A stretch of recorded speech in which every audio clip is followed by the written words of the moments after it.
இப்போது புதிய அறிமுகம் ஆச்சி ஹோட்டல் சாம்பார் 50 கிராம் ரூபாய் 20 மட்டுமே.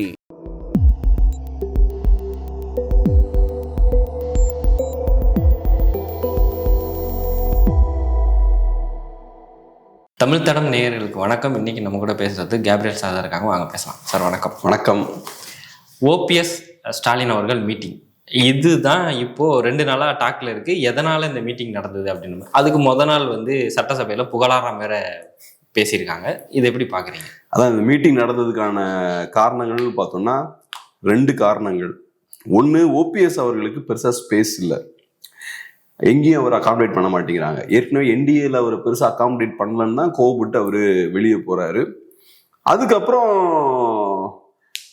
வேற பெரிய ஆப்ஷன்ஸ் அவருக்கு இல்லை. ஸோ இப்போ ஓபிஎஸ் அவர்களுக்கு எங்க போறது அப்படின்றதுல பெரிய சிக்கல் இருக்கு. அது ஒரு காரணம். 2வது காரணம், திமுகவை பொறுத்தளவுல இன்செக்யூரிட்டி பயங்கரமா இருக்கு. ஒரு பதட்டமான நிலையிலேயே அவங்க இருக்காங்க. அவங்க கிட்ட பெரிய அலைன்ஸ் இருக்கு. இருந்தாலும் எந்த கட்சி வந்தாலும் தூக்கி அலைன்ஸ்ல போட்டுறது. ஏற்கனவே பெரிய அலைன்ஸ் இருக்கு. அது போக நீங்க டிஎம்டிகேவை உள்ள கொண்டு வரீங்க. இப்ப ஓபிஎஸ் அவர்களையும் ஏதோ ஒரு வகையில உள்ள அகாமடேட் பண்ணிடலாமா அப்படின்ற ஒரு யோசனை அவங்களுக்கு இருக்கு. இது காட்டக்கூடிய விஷயம் என்னன்னா, ஸ்டாலின் அவர்களுக்கு ஒரு இன்செக்யூரிட்டி இருக்கு. நம்ம எந்த ஆப்ஷன்ஸையும் விட்டுறக்கூடாது. சின்ன வாய்ப்பு கிடைத்தாலும் அதை பயன்படுத்தணும். முழு ஸ்ட்ரென்த்தோட தான் நம்ம போகணும். இப்போ ஒரு போருக்கு ஒரு 1000 ராணுவ வீரர்கள் இருந்தாலே போதுன்ற லிமிட் இருக்கும். பட் இல்ல, நான் தோத்துறவே கூடாது, ஒரு 5000 பேரோட போவோம். 1000 பேர் செய்ய வேண்டிய வேலையை 5000 பேரோட போனாலும் பரவாயில்லன்னு செய்யறது இருக்குல்ல. அந்த இடத்துல தான் எனக்கு திமுக இருக்காங்க. அவங்க ரொம்ப என்னென்ன வாய்ப்பு இருக்கோ எல்லாத்தையும் பயன்படுத்திடலாம். ஓபிஎஸ் உள்ள கொண்டு வரதுக்கு வாய்ப்பு இருக்கா, ரைட், அப்ப ஏதோ ஒரு வகையில யோசிக்கலாம் அப்படின்ற ஒரு இடத்துலதான் திமுக இருக்காங்க. ஸோ ஒண்ணு, ஓபிஎஸ் அவர்களுக்கு ஆப்ஷன்ல, இன்னொரு சைட்ல திமுகவுக்கு பயங்கரமான ஒரு இன்செக்யூரிட்டி இருக்கு. ஸோ இது 2ம் சேரும் போது இந்த மீட்டிங் நடக்குது. 2 பேருக்கும் 2 தேவை இருக்கு. அந்த அடிப்படையில இந்த மீட்டிங் நடக்குது. இப்ப எப்படி ஓபிஎஸ் அவர்கள் போய் திமுகல சேர போறாரா, இல்ல ஏதோ ஒரு வகையான சீட் ஷேரிங் அரேஞ்ச்மெண்ட் ஏதாவது நடக்குமா, அதெல்லாம் நமக்கு தெரியல. ஆனா ஓபிஎஸ் அவர்கள் அந்த சைடு போனார்னா அது ஓபிஎஸ் அவர்களுக்கும் சரியா செட் ஆகாது, திமுகவுக்கும் அது கரெக்டா இருக்காது. ஓபிஎஸ் அவர்களுக்கு ஏன் அது சரியா செட் ஆகாதுன்னு நான் சொல்றேன்னா, ஓபிஎஸ் அவர்கள் ஒரு 3 டைம் சிஎம் இருந்தவர். அம்மையார் ஜெயலலிதா அவர்களோட குட் புக்ஸ்ல இருந்தவர். அதனாலதான் அவரு சிஎம் ஆயிருக்காரு இல்லையா. சொன்ன பவர்ஃபுல்லான சிஎம் கிடையாது. அம்மையார் ஜெயலலிதா அவர்களுக்கு அவர் மேல நம்பிக்கைனால அவரு சிஎம் ஆகிறார். ஸோ சிஎம் ஒருத்தர் இருக்காருனாலே அவருக்கு ஒரு பெரிய ஒரு ஸ்டேச்சர் இருக்கு. அதிமுகல அவருக்கு இன்னைக்கும் ரெஸ்பெக்ட் கண்டிப்பா உண்டு. இன்னைக்கு கட்சியில் இல்லைனாலும் கண்டிப்பா அதிமுகல அவருக்கு ரெஸ்பெக்ட் உண்டு. லைஃப ஃபுல்லாவே அதிமுகல பயணம் பண்ணி தான் அவரு கழிச்சிருக்காரு. ஸோ நீங்க ஒரு ப்ராப்பர் ஏடிஎம்கே பர்சனா இருந்திருக்கீங்க. அப்போ உங்க அரசியல் என்ன? திமுக எதிர்ப்பு தான். ஸ்டார்டிங்ல இருந்து இப்போ வரைக்கும் நீங்க திமுக எதிர்ப்பு தான் அரசியலா வைத்து பண்ணிட்டு இருந்தீங்க. ஆனா இப்ப நீங்க யாரோட பேச்சுவார்த்தை நடத்துறீங்க? திமுகவோட. ஸோ நீங்க நாளைக்கு திமுக கூட போய் சேர்ந்தீங்கன்னா அது கரெக்டா ஜெல் ஆகாது. இப்போ உங்க மேல விமர்சனம் வைக்கிறவங்க எல்லாம் என்ன விமர்சனம் வைக்கிறாங்க? நீங்க அதிமுகவுக்கு எதிராக செயல்படுறீங்க, அதிகாரத்துக்காக நீங்க எல்லா காரியங்களும் பண்றீங்க, திமுகவோட நீங்க அண்டர் கிரவுண்ட் டீலிங்ல இருக்கீங்க. இப்படிதான் ஓபிஎஸ் மேல விமர்சனம் வைக்கிறாங்க. ஓபிஎஸ் என்ன விமர்சனம் வைக்கிறாரு? அதிமுகவுக்கான கரெக்டான தலைவர் இபிஎஸ் கிடையாது, இபிஎஸ்ஆல தான் கட்சி இந்த மாதிரி வீழ்ந்துட்டு இருக்கு, கரெக்டான தலைமை இருந்து அதிமுக நல்லா பெர்ஃபார்ம் பண்றது உங்களோட கிளைம். இப்ப நீங்க போய் திமுக கிட்டே ஐக்கியமானீங்கன்னா அப்ப இபிஎஸ் சொல்றது எல்லாமே நிரூபணம் ஆயிரும்ல. நீங்க அதிமுகவுக்கு எதிராக தான் இவ்வளவு நாள் செயல்பட்டு இருந்தீங்கன்றது நிரூபணம் ஆயிரும்ல. அதுதான் அவங்களோட கிளைமே. சோ நீங்க அந்த சைடு போயிட்டீங்கன்னா உங்க அரசியல் உடைஞ்சு போயிடும். இவ்வளவு நாளா நீங்க கட்டின அந்த அரசியல் பெருசா ஒர்க் ஆகாது. அது ஒண்ணு. திமுக சைட்ல இருந்து பாத்தீங்கன்னா ஏற்கனவே தங்கத்தமிழ்ச்செல்வன் அங்க இருக்காரு. தங்கத்தமிழ்ச்செல்வனுக்கும் ஓபிஎஸ்க்கும் ஏற்கனவே முட்டிட்டு இருந்தது. அம்மையார் ஜெயலலிதா அவர்கள் காலமானதுக்கு அப்புறம் அவங்க 2 பேருக்கும் இடையே பெரிய ஃபிரிக்ஷன் ஏற்பட்டுச்சு. அதுக்கப்புறம் அவரு திமுகல சேர்ந்துடுறாரு. 2021லயும் போடி தொகுதியில தங்கத்தமிழ்ச்செல்வனை எதிர்த்து தான் ஓபிஎஸ் அவர்கள் ஜெயிக்கிறார். ஸோ அந்த வகையில தங்கத்தமிழ்ச்செல்வன் அவர்களுக்கும் ஓபிஎஸ்க்கும் சரியா செட் ஆகாது. ஆண்டிப்பட்டியில அவரு நிறைய பேர் ஜெயிச்சிருக்காரு நினைக்கிறேன். ஆண்டிப்பட்டி தொகுதியில் தான் நிறைய பேர் ஜெயிச்சிருக்காரு நினைக்கிறேன் தங்கத்தமிழ்ச்செல்வன். ஸோ இப்ப தேனி பகுதிக்கு 2 பேர் அப்புறம் போட்டி போடுற மாதிரி இருக்கும்.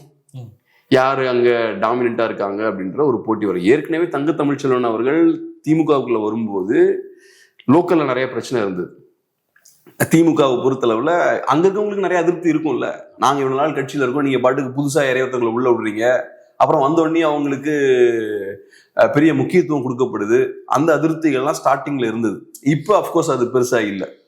இப்ப திரும்பவும் ஓபிஎஸ் அவர்கள் உள்ள வந்தா ஒண்ணு அந்த பிரச்சனை வரும், 2வது ஓபிஎஸ் வர்சஸ் தங்க தமிழ்ச்செல்வனும் அங்க இருக்கு. ஏன்னா 2 பேருமே ஒரே ஏரியா தானே டார்கெட் பண்ண போறாங்க. உள்ளுக்குள்ளே கோஷ்டி சண்டை மாதிரி இந்த சிக்கலும் இருக்கு. ஸோ அதனால ஓபிஎஸ் அவர்களும் திமுகவும் சேர்ந்து ஏதாவது பண்ண முயற்சி பண்றாங்க. ஆனா அது 2 பேருக்குமே பெருசா ஃபிட் ஆகாது. பட் இருந்தாலும் இப்ப ஒரு சைட்ல ஓபிஎஸ் அவர்களுக்கு ஒரு ஆப்ஷனே இல்லை. திமுகவை பொறுத்தளவுல யார் வந்தாலும் பரவாயில்ல, ஏதோ ஒரு ஸ்பேஸை கிரியேட் பண்ணுவோம் அப்படின்ற இடத்துல திமுக இருக்காங்க. ஸோ பார்ப்போம் என்ன பண்ண போறாங்கன்றத. இப்போ ஓபிஎஸ் ஆதரவாளரான ஐயப்பன் அவர்கள் பேசியிருக்காங்க சட்டசபையில். என்ன பேசியிருக்காங்கன்னா, எம்ஜிஆர் அவர்களும் ஜெயலலிதா அவர்களோட ஆசியில மீண்டும் ஸ்டாலின் அவர்கள் சிஎம் ஆவாரு, தொடர்ந்து சிஎம் ஆகிட்டே இருப்பாரு அப்படின்ற மாதிரி பேசியிருக்காங்க. இதை எப்படி பாக்குறீங்க? இப்ப பாருங்க, அதான் அவர் சொல்லக்கூடிய இந்த விஷயத்த, ஐயப்பன் அவர்கள் சொல்லக்கூடிய விஷயத்த எம்எல்ஏ ஓபிஎஸ் ஆதரவு எம்எல்ஏ அவரு சொல்லக்கூடிய விஷயத்த யாருமே ஏத்துக்க மாட்டாங்க. எந்த அதிமுக காரரும் அதை ஏத்துக்க மாட்டார். சோ ஒரு நார்மலான ஒரு அதிமுக காரரோட எதிர்பார்ப்பு என்னவா இருக்கும்னா, திமுகவை நீங்க கடுமையா எதிர்க்கணும். திமுக எதிர்ப்பு தாங்க அதிமுக அரசியல். அதை தாண்டி அதிமுக ஒண்ணு சித்தாந்தம், கொள்கை, கோட்பாடு இதெல்லாம் கிடையாது. வெறும் திமுக எதிர்ப்பு மட்டும்தான். அதுல நீங்க காம்ப்ரமைஸ் பண்ணீங்கன்னா உங்க தொண்டர்கள் எல்லாம் அவங்க விட்டு போயிடுவாங்க. சோ இப்ப நீங்க சொன்ன ஐயப்பன் அவர்கள் இவ்வளவு தூரத்துக்கு சாஃப்டா அவரு திமுகவை சப்போர்ட் பண்றாருன்னா, சாஃப்டாலாம் இல்ல, ரொம்ப ஓப்பனா திமுகவை சப்போர்ட் பண்றாரு. இப்படி சப்போர்ட் பண்றாருனாலே அதிமுக ஓட்டு அவருக்கு இல்லைன்னு நம்ம பாத்துக்கலாம். அதிமுக காரங்க அவருக்கு ஓட் போட மாட்டாங்க. இந்த அரசியலை அவங்க டெஃபினட்டா விரும்ப மாட்டாங்க. ஸோ அப்படிப்பட்ட ஒரு இடத்துக்கு அவரு வந்து சேர்ந்திருக்காரு. இதுல அப்கோர்ஸ் இதுல நீங்க ஜெயலலிதா அவர்களை கொண்டு வரலாம் வேடிக்கையான விஷயம். ஏன்னா ஜெயலலிதா அவர்களை பொறுத்தளவுல நான் சொன்ன இந்த பாயிண்ட் அவங்களுக்கு கரெக்டா தெரியும். திமுக வேற, அதிமுக வேற. திமுகன்றது தீய சக்தி. ஸோ திமுகல இருந்து ஆட்கள் இங்க உள்ள இழுக்கிறது அதெல்லாம் கிடையாது. திமுக தீய சக்தினா அங்க இருக்கிற ஆட்களும் கரெக்டான ஆட்கள் கிடையாது. ஸோ அங்கிருந்து யாரையும் இங்க விடுறது இதெல்லாம் கிடையாது. அந்த திமுக வேற, அதிமுக வேற. திமுகவுக்கு எதிரான கட்சி தான் அதிமுக அப்படின்ற அந்த டிஸ்டிங்ஷனை ரொம்ப கிளியரா செட் பண்ணி வச்சிருந்தாங்க அம்மையார் ஜெயலலிதா அவர்கள். இப்ப நீங்க திமுக அவங்க பண்ணக்கூடிய பெரிய தவறு என்னன்னா, அதிமுக இருக்க எல்லாரும் தூக்கி உள்ள கொண்டு வரீங்க. அப்படி கொண்டு வரும்போது என்ன ஆகும்னா, திமுகவுக்கும் அதிமுகவும் ஒரு பெரிய வித்தியாசமும் இல்லைன்னு ஆகி போயிடும். அங்க அதிமுக இருந்தவங்க தானே இங்க இருக்காங்க அப்படின்ற மாதிரி ஆகி போயிடும். அப்போ உங்க 2 பேரோட அரசியலுமே பலவீனப்பட்டு போயிடும். ஜெயலலிதா அவர்கள் அது ரொம்ப கேர்ஃபுல்லா இருந்தாங்க. திமுக காரங்களெல்லாம் சும்மா உள்ளெல்லாம் விடல அவங்க. ஏன்னா அவங்கள பொறுத்தளவுல திமுகனாலே மோசம்தான், நீ உனக்கு ஸ்பேஸே கிடையாதுங்க. அந்த அளவுக்கு ஒரு திமுக எதிர்ப்பு அவங்க கட்டமைச்சு வச்சிருந்தாங்க. இபிஎஸ் அவர்களால் அந்த அளவுக்கு திமுக எதிர்ப்பை பண்ண முடியல. ஜெயலலிதா அவர்கள் செய்த மாதிரி திமுக எதிர்ப்பை பண்ண முடியல. ஓபிஎஸ் அவர்கள்லாம் அங்கேயே போய் ஐக்கியம் ஆயிட்டாருன்னா அப்ப எப்படி எடுப்படும்? இன்னைக்கு இபிஎஸ் அவர்களுக்கு சிக்கலே அதுதான். இன்னைக்கு மற்ற திமுக எதிர்ப்பு கட்சிகள்லாம் ஏன் வளருது? என்டிகே வளருது, டிவிகே வளருது, பிஜேபி வளர்ந்துருக்கு. இந்த கட்சிகள்லாம் ஏன் வளருது? அது காரணம் திமுக எதிர்ப்பை இபிஎஸ் அவர்கள் கடுமையா பண்ணல. அதுக்கு நிறைய காரணங்கள் இருக்கலாம், ஏன் பண்ணலன்றது நிறைய காரணங்கள் இருக்கலாம். ஆனா திமுகவை கடுமையா எதிர்க்கல, ஜெயலலிதா அவர்கள் எதிர்த்த மாதிரி எதிர்க்கல. அதனால திமுக எதிர்ப்பாளர்கள் என்ன பண்றாங்க, என்டிகே பக்கம் கொஞ்சம் பேர் போறாங்க, பிஜேபி பக்கம் கொஞ்சம் பேர் போறாங்க, டிவிகே பக்கம் கொஞ்சம் பேர் போறாங்க. இப்படி ஓட்டெல்லாம் செதறுது. இப்ப நீங்க எங்க வந்து நிக்கிறீங்க? அந்த பக்கமே நீங்க போறீங்க, திமுக சைடே போறீங்க. போயிட்டு ஜஸ்டிபிகேஷனா நீங்க யாரை கொண்டு வரீங்க? ஜெயலலிதா அவர்களை கொண்டு வரீங்க. ஜெயலலிதா அவர்கள் எப்படி இதை ஏத்துப்பாங்க? ஜெயலலிதா அவர்கள் நான் சொன்னது மாதிரி வெறித்தனமா திமுகவை எதிர்த்தவங்க அவங்க. எம்ஜிஆரை விட வெறித்தனமா எதிர்த்தவங்க அவங்க. ஸோ அதனால ஏதோ நடந்துட்டு இருக்கு. ஒரு வகையில பார்க்கும்போது இப்ப ஓபிஎஸ் அவர்களுக்கு பெரிய பொலிட்டிக்கல் ஸ்பேஸ் இல்லை. அதனாலதான் இந்த சிக்கல்லாம் ஏற்பட்டு இருக்கு. திமுகவும் இவ்வளவு தூரத்துக்கு இன்செக்யூரா இருக்க வேண்டிய அவசியம் கிடையாது. ஆனா ரொம்ப ஹைப்பர் இன்சென்சிட்டிவா, ஒரு இன்செக்யூர்டா அவங்க இருக்காங்க. நோ சான்ஸ் அப்படின்ற இடத்துக்கு தோக்குறதுக்கு அலோவ் பண்ணவே கூடாது. எப்படியாவது இந்த எலெக்ஷனை ஜெயிச்சிடணும், தோல்வின்றது மட்டும் இருக்கவே கூடாது அப்படின்றதுல ரொம்ப கவனமா இருக்காங்க. இப்ப நான் சொன்ன மாதிரி ஒரு 1000 பேர் பண்ணக்கூடிய வேலையை சேஃப்டிக்காக நீ 5000 பேர் வச்சும் பண்ணலாம். ஆனா அதுக்கான விலையை நீங்க கொடுக்க வேண்டியிருக்கும். ஆமா. 1000 பேர் பண்ணக்கூடிய வேலை 1000 பேர் தான் பண்ணணும். அதுக்கு நீங்க 5000 பேரை கூட்டு வந்தீங்கன்னா அதுக்கான விலையை நீங்க கொடுக்க வேண்டியிருக்கும். 5000 பேர் வரானா அவனுக்குள்ளேயே சண்டை போட்டுட்டு இருப்பான். ஏன்னா அவனுக்கு செய்யறதுக்கு வேற ஒன்றும் ஒரு படியான வேலை இருக்காது. நீங்க நிறைய பணமும் செலவழிப்பீங்க. அதே மாதிரிதான் அரசியலும். நீங்க நிறைய பேரை உள்ள கூட்டிட்டு வரும்போது இப்ப எலெக்ஷன் 2 monthsல வரப்போகுது. எலெக்ஷன்ல திமுகவுக்கு ஜெயிக்கிறதுக்கு வாய்ப்பு இருக்குன்னு அவங்க நம்புறாங்க. அந்த சைடுல அந்த நம்பிக்கை இருக்கு. அப்ப ஜெயிக்கிறதுக்கு வாய்ப்பு இருக்குன்றது எல்லாம் குஷியில இருப்பாங்க. இப்ப ஒரு பிரச்சனையும் இருக்காது. நீங்க எவ்வளவு பேரை உள்ள கொண்டு வந்தாலும் எல்லாரும் பெரிய பிரச்சனைகள் பண்ண மாட்டாங்க.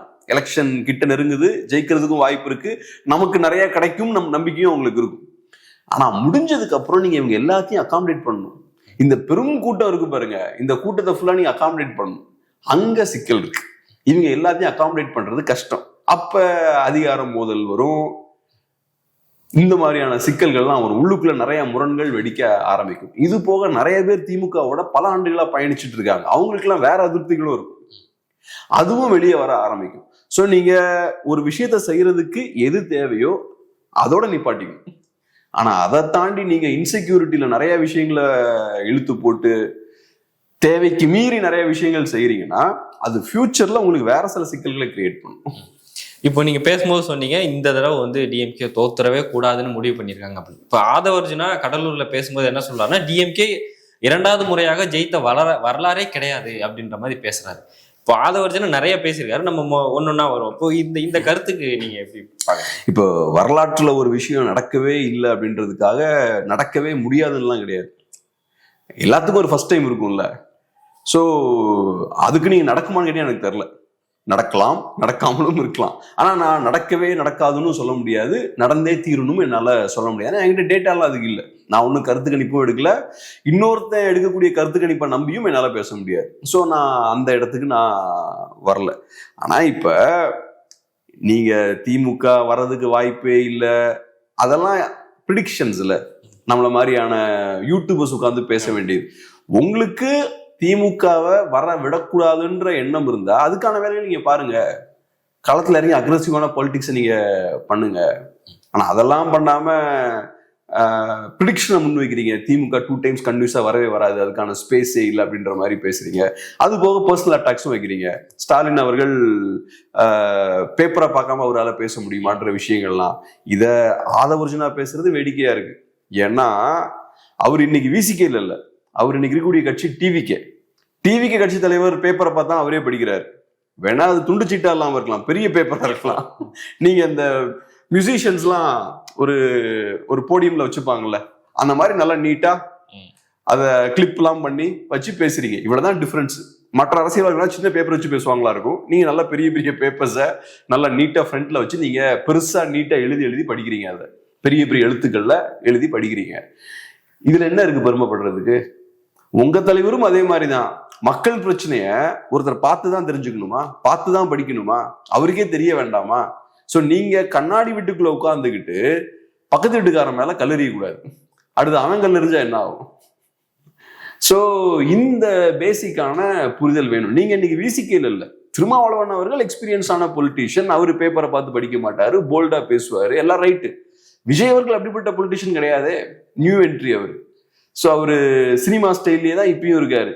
ஒரு டயலாக் பேசணும்னா ஃபர்ஸ்ட் ஸ்கிரிப்டை பார்த்து ப்ரிப்பேர் ஆகுறது, மனப்பாடம் பண்ணிட்டு அதுக்கப்புறம் டயலாக் பேசுறது.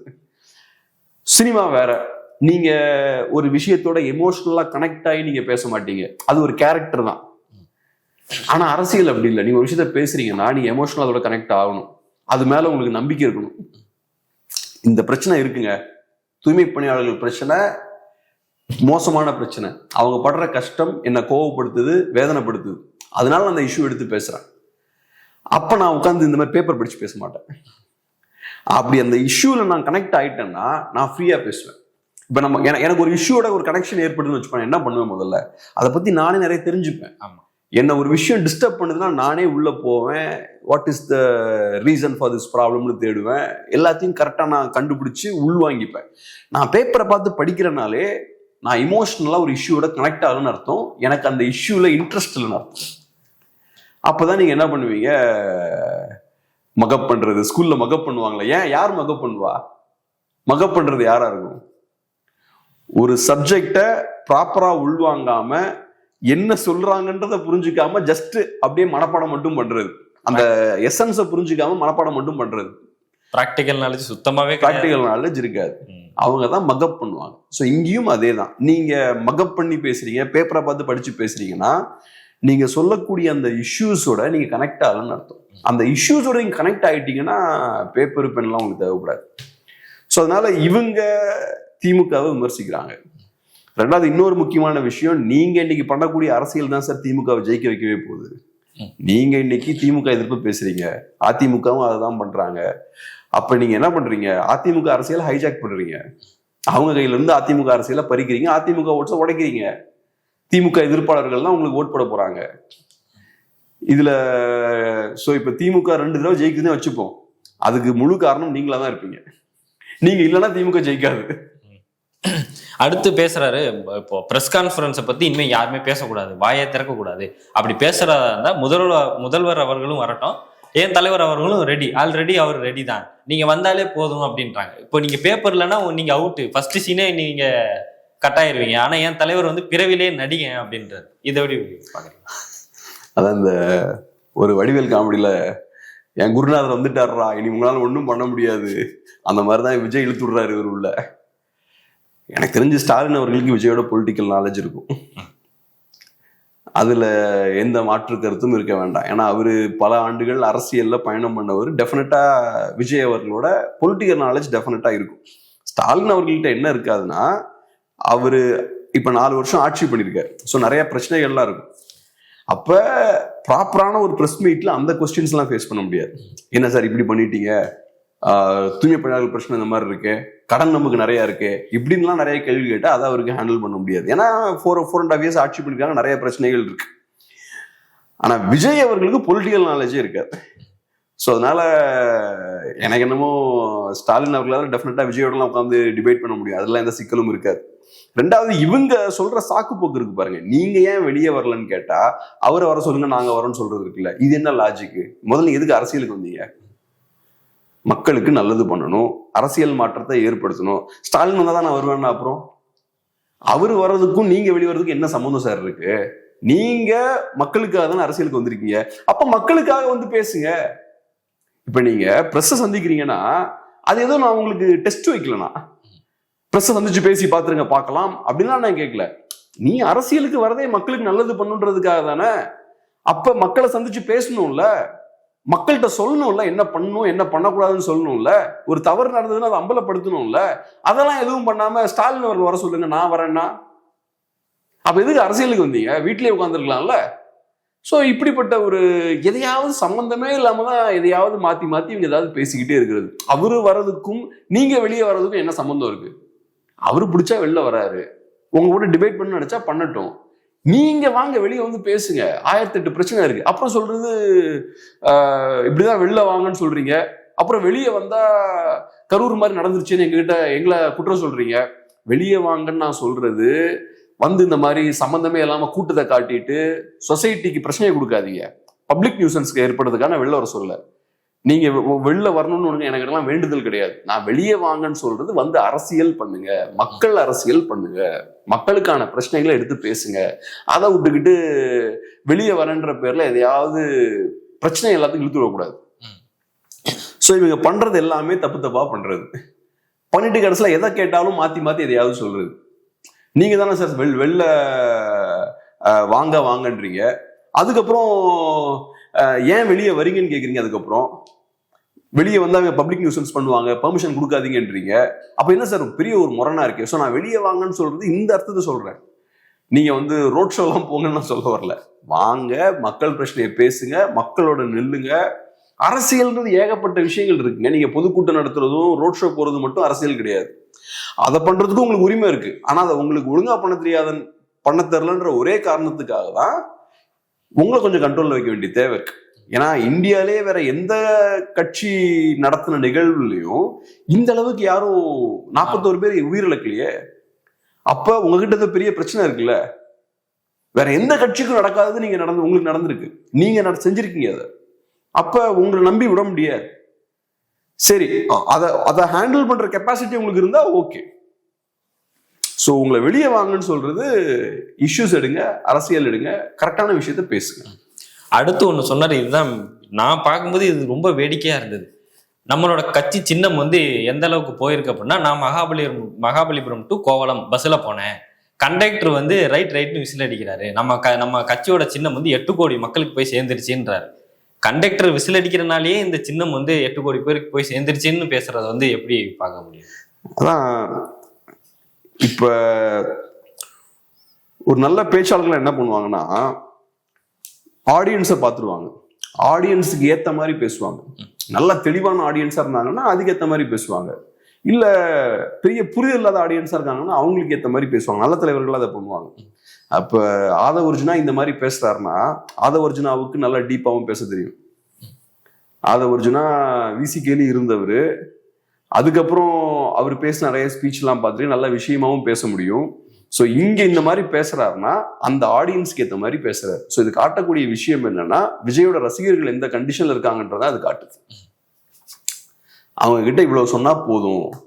ஏன்னா ஆதவர்ஜுனா அவர்களுக்கு அம்பேத்கர் பத்தி நல்லா டீப்பா பேச முடியும், சமூக நீதி பத்தி பேச முடியும், இதெல்லாம் பேசியிருக்காரு. நல்லா 30-40 மினிட்ஸ்லாம் நல்லா டீப்பான ஸ்பீச் எல்லாம் கொடுத்துருக்காரு.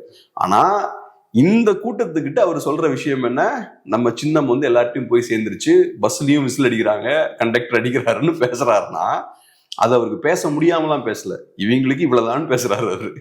ஸோ இது காட்டக்கூடிய விஷயம் என்னன்னா, அவங்களோட தொண்டர்கள் என்ன கண்டிஷன்ல இருக்காங்கன்றதான் அது காட்டுது. அந்த கண்டிஷன்ல இவங்களும் வச்சுக்கணும்னு நினைக்கிறேன். ஆமா, அந்த கண்டிஷன்ல இருந்தா தானே ஒருத்தன் ஃபேனா இருக்க முடியும். அரசியல் மயப்பட்ட ஒரு தொண்டன் வந்து அரசியலுக்காக தான் உள்ள வருவான். விஜய் அப்படின்ற பெரிய ஸ்டார் இருக்காருன்னா உள்ள வர மாட்டான். ஸோ விஜய் அப்படின்ற ஒரு ஸ்டாருக்காக மட்டும் ஒருத்தன் வெளில வரான்னா அவன்கிட்ட பெரிய அரசியல்லாம் இருக்காரு. ஸோ அப்ப நம்ம சின்னம் மாசு, நம்ம தலைவர் மாசு, நம்ம எல்லார்ட்டையும் போய் சேர்ந்தாச்சு இப்படிலாம் பேசிக்கிட்டே இருந்தாதான் கரெக்டா இருக்கும். ஸோ அதனால அதுக்கேற்ற மாதிரி அவரும் பேசுறாரு. ஒண்ணு ஆதவர்ஜுனாவே பாத்தீங்கன்னா அவருக்கு ஒரு ஸ்டாண்டர்ட் இருக்கு, அவர் நினைச்சாருன்னா நல்ல டீப்பாலாம் பேச முடியும். ஆனா அவரோட ஸ்டாண்டர்டையும் கம்மி பண்ணிக்கிறாரு. இவங்க எல்லாம் அரசியலுக்கு வந்ததுக்கு அப்புறம் அரசியலோட ஸ்டாண்டர்டையும் கம்மி பண்ணிக்கிறாங்க. இவங்க எல்லாம் சேர்ந்து என்ன சொல்றாங்க, இதெல்லாம் தேவையில்லைங்க, கொள்கை கோட்பாடுலாம் எதுக்குங்க, எங்க தலைவருக்கு ஓட் போடுங்க, எல்லாத்தையும் அவர் சரி பண்ணிடுவார், அவ்வளவுதான். பொலிட்டிக்ஸ்னா ரொம்ப சிம்பிள், சும்மா டிஸ்கஷன், டிபேட்டு, ப்ரெஸ்ஸை மீட் பண்றது, இதெல்லாம் எதுவும் கிடையாது. எங்க தலைவருக்கு ஓட்டு போடுறதா அரசியல். அரசியல்னால எங்க தலைவருக்கு ஓட்டு போடுறதுதான். எங்க தலைவருக்கு ஓட்டு போட்டா எல்லா பிரச்சனையும் முடியும், எங்க தலைவருக்கு ஓட்டு போடலன்னா பிரச்சனை எல்லாம் முடியாது. இவங்களோட அரசியலே இவ்வளவு சிம்பிளிஃபைடா இருக்கு. ஸோ இவங்க அரசியலோட ஸ்டாண்டர்டையும் கம்மி பண்ணிடுறாங்க. ஸோ ஒன்று அங்க இருக்கக்கூடிய தலைவர்கள் அவங்களோட ஸ்டாண்டை கம்மி பண்ணிக்கிறாங்க, ரெண்டாவது அரசியலோட ஸ்டாண்டை கம்மி பண்ணிடுறாங்க, மூணாவது தமிழ்நாட்டுக்கு இதனால பாதிப்பு, தமிழ்நாடோட ஸ்டாண்டர்டும் கம்மியாகுது. திமுகவில் வந்து அமைச்சர்கள் தலைமையில டிஆர் பாலு அவர்கள் தலைமையில ஒரு அமைச்சர்கள் குழு, அதாவது கூட்டணி வரவங்களை அது மாதிரி டீல் பண்றதுக்காக ஒரு குழு ஒன்று அமைச்சிருக்காங்க. இது எதனால, நீங்க ஃபர்ஸ்டே சொல்லிட்டீங்க இன்செக்யூரா இருக்காங்க அப்படின்னு, அதன் வெளிப்பாடு தான் இந்த குழுவா? இப்ப இந்த குழுவை பொறுத்தளவுல ஏற்கனவே 22 அந்த குழுவை ஆரம்பிப்போம்னு சொன்னாங்க, உருவாக்கும்னு சொன்னாங்க. ஸோ அதுபடி அவங்க அந்த குழுவை அமைச்சிருக்காங்க. இப்ப அந்த குழுவில் பார்த்தோம்னா 7 பேர் இருக்காங்க. டிஆர் பாலு, KN நேரு, ஏவா வேலு, திருச்சி சிவா, ஆர் ராசா, RS பாரதி, அப்புறம் MRK பன்னீர்செல்வம். 7 பேர், 7 முக்கியஸ்தர்கள் அந்த குழுல இருக்காங்க. இப்ப அந்த குழுவை பொறுத்தளவுல திமுக கொஞ்சம் இழுத்தடிக்கலாம் அப்படின்னு தான் பாக்குறாங்க. திமுக நினைச்சாங்கன்னா இந்த குழுவெல்லாம் ஃபர்ஸ்டே ஃபார்ம் பண்ணிருக்கலாம், 80 நாளுக்கு மேல ஆயாச்சு, எப்பயோ ஃபார்ம் பண்ணிருக்கலாம், ஃபார்ம் பண்ணி பேச்சுவார்த்தையும் நடத்திருக்கலாம், இவ்வளவுதான் கொடுக்க முடியும் கொடுக்க முடியாதுன்றதை ஃபர்ஸ்டே சொல்லியிருக்கலாம். பட் இருந்தாலும் திமுக ஏதோ சில காரணங்களுக்காக இழுத்தடிக்கிறாங்க. அதுக்கு மேபி சில காரணங்கள் இருக்கலாம். ஒண்ணு என்னன்னா, உடனடியா நம்ம நம்பர்லாம் சொல்லியாச்சுன்னா காங்கிரஸ் பார்ட்டி கோவத்துல வேற ஏதாவது ஆப்ஷனை தேடுவாங்க. அப்ப தள்ளி போக போக காங்கிரஸ் பார்ட்டிக்கு ஆப்ஷன் கம்மியாகும், காங்கிரஸ் பார்ட்டிக்கு வாய்ப்பு கொடுக்க வேண்டாம், ஸோ தள்ளி போகலாம். இன்னொன்னு, நான் ஏற்கனவே சொன்ன மாதிரி திமுக ஒரு இன்செக்யூரிட்டி இருக்கு, புதுசா யார் இருந்தாலும் சேர்த்துக்கிறாங்க. அப்ப டோர் ஓபன் பண்ணி வச்சிருக்காங்க. அவங்க டோர் ஓபன் பண்ணி நீங்க வச்சிருக்கீங்கன்னா ஃபைனலைஸ் பண்ண முடியாது சீக்கிரமா, வெயிட் பண்ணி தான் ஆகணும். நாளைக்கு வேற யாராவது வண்டியில ஏறுவாங்கன்னு வெயிட் பண்ண வேண்டியிருக்கும். ஸோ அதுவும் ஒண்ணு இருக்கு. இப்ப இந்த குழுவை இப்ப பாருங்க, கரெக்டா DMDK வந்து சேர்றாங்க, அதுக்கப்புறம் இப்ப அவங்க குழுவை ஃபார்ம் பண்றாங்க. ஸோ அப்ப இப்பதான் பண்ண முடியும் நேச்சுரலா அவங்களுக்கு. அப்ப அதனால அந்த குழு அமைக்கிறது தள்ளி போடுறதுக்கு இதுவும் ஒரு காரணமா நம்ம பார்க்கலாம். முடிஞ்ச அளவுக்கு நிறைய பேரை உள்ள சேர்த்துக்கலாம் அப்படின்ற ஒரு எண்ணமும் அவங்களுக்கு இருக்கு. அப்பதான் முழுமையா நீங்க டிஸ்கஸே பண்ண முடியும். சேர்க்க வேண்டியவங்களெல்லாம் எல்லாம் சேர்த்தா தானே கரெக்டா நீங்க யார் யாருக்கு என்ன கொடுக்கலான்றத முடிவு பண்ண முடியும். ஸோ இந்த விஷயம் இருக்கு. இப்ப காங்கிரஸ் பார்ட்டியை பொறுத்தளவுல அவங்க என்ன யோசிப்பாங்கன்னா, இப்ப குழு ஃபார்ம் பண்ணியாச்சு, ரைட்டு, அடுத்தது பேச்சுவார்த்தை சீக்கிரமா நடக்கணும்னு நினைப்பாங்க அவங்க. பேச்சுவார்த்தை எடுத்து சீக்கிரமா நடக்கலன்னா என்ன பொறுத்தளவுல அவங்க திரும்ப ஏதாவது பிரச்சனையை கொடுப்பாங்க. இப்ப ஏற்கனவே அதுதானே, இப்ப காங்கிரஸ் பார்ட்டி அழுத்தம் போடுறாங்க திமுக மேல, நாங்க குழு ஃபார்ம் பண்ணுறோம் நீங்களும் ஃபார்ம் பண்ணுங்கன்றாங்க. திமுக அதுக்கு இறங்கி வரல. உடனே காங்கிரஸ்காரங்க என்ன பண்றாங்க, நிறைய பிரச்சனைகள் கொடுக்குறாங்க. பப்ளிக்ல ஏதாவது பேசுறது, திமுக அட்டாக் பண்ணி பேசுறது, பதிலடி கொடுக்கறது, இதெல்லாம் பண்றாங்க. அது செய்யறதுக்கான காரணம் என்ன, நாங்க குழு ஃபார்ம் பண்ணிட்டோம், உங்களை ஃபார்ம் பண்ண சொன்னா நீங்க ஃபார்ம் பண்ண மாட்டேங்கிறீங்க, அப்ப இப்படி அழுத்தம் போட்டா நீங்க சீக்கிரம் ஃபார்ம் பண்ணி ஆகணும்ல. குழுவை ஃபார்ம் பண்ணாம இருந்தா இவங்க பிரச்சனை கொடுத்துக்கிட்டே இருப்பாங்க, அது கூட்டணிக்கு நல்லது இல்லை. ஸோ சீக்கிரமா குழு ஃபார்ம் பண்ணும், அதான் லாஜிக். ஸோ திரும்பவும் அது பண்ணுவாங்க. குழு ஃபார்ம் பண்ணதுக்கு அப்புறமும் நீங்க சீக்கிரமா பேச்சுவார்த்தைலாம் பண்ணி முடிக்கலன்னா ரைட், அப்ப திரும்பவும் பிரச்சனையை கொடுப்போம். கொடுத்தா நேச்சுரலா பேச்சுவார்த்தைலாம் சீக்கிரம் முடிக்கிற இடத்துக்கு திமுக தள்ளப்படுவாங்க. அதுதான் காங்கிரஸோட எண்ணமா இருக்கும்னு நினைக்கிறேன். ஸோ காங்கிரஸ் இப்போ கேர்ஃபுல்லா வாட்ச் பண்ணிட்டு இருப்பாங்க. குழு ஃபார்ம் பண்ணிட்டாங்க, சீக்கிரமா எடுத்தது காரியங்கள் நகருதான்னு பார்ப்பாங்க. அப்படி நகரலன்னா அதை நகர்த்துறதுக்கு வேற ஏதாவது வழி பண்ண முயற்சி பண்ணுவாங்க. பார்ப்போம். காங்கிரஸால அது முடியுமா? கண்டிப்பா முடியும். ஏன்னா திமுகவால காங்கிரஸ் பார்ட்டியை வெளியே தள்ள முடியாது. வேற எந்த கட்சியை வேணாலும் திமுக வெளியே தூக்கி போட்டுடலாம், காங்கிரஸ் பார்ட்டியை வெளியே தூக்கி போட முடியாது. திமுகவுக்கு அந்த ஸ்ட்ரென்த் கிடையாது. ஏன்னா காங்கிரஸ் பார்ட்டி திமுகவுக்கு தேவை. திமுகவுக்கு காங்கிரஸ் இல்லைன்னா திமுகவோட அந்த பாஜக எதிர்ப்பு, பாசிச எதிர்ப்புலாம் செல்லாது. திமுக பாஜகவோட கூட்டணி வச்சிருந்தப்பவும் காங்கிரஸ் பார்ட்டி பாஜகவை எதிர்த்தது. ஸோ அன்னையில இருந்து இன்னைக்கு வரைக்கும் காங்கிரஸ் பார்ட்டி பாஜகவை எதிர்க்குது. எப்ப திமுக கூட்டணி வச்சிருந்தப்பவும் காங்கிரஸ் பார்ட்டி எதிர்த்திருக்கு. அப்ப மக்களுக்கும் தெரியும், காங்கிரஸ் பார்ட்டிக்கும் தெரியும், பாஜக எதிர்ப்பு இந்த மாதிரியான அரசியெல்லாம் எடுபடணும்னா காங்கிரஸ் பார்ட்டி தேவை. ஏன்னா பாஜகன்றது லோக்கல் பார்ட்டி கிடையாது, நேஷனல் பார்ட்டி.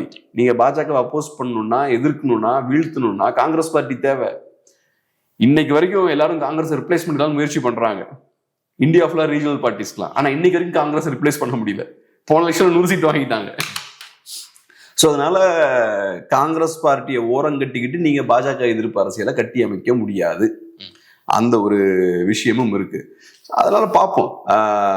காங்கிரஸ் பார்ட்டிக்கு தெரியும் இவங்க என்னாலும் நம்மளை விழுதல மாட்டாங்க, பார்த்துக்கலாம் அப்படின்னு தைரியமா காங்கிரஸ் பார்ட்டியும் முட்டி மோதுறாங்க.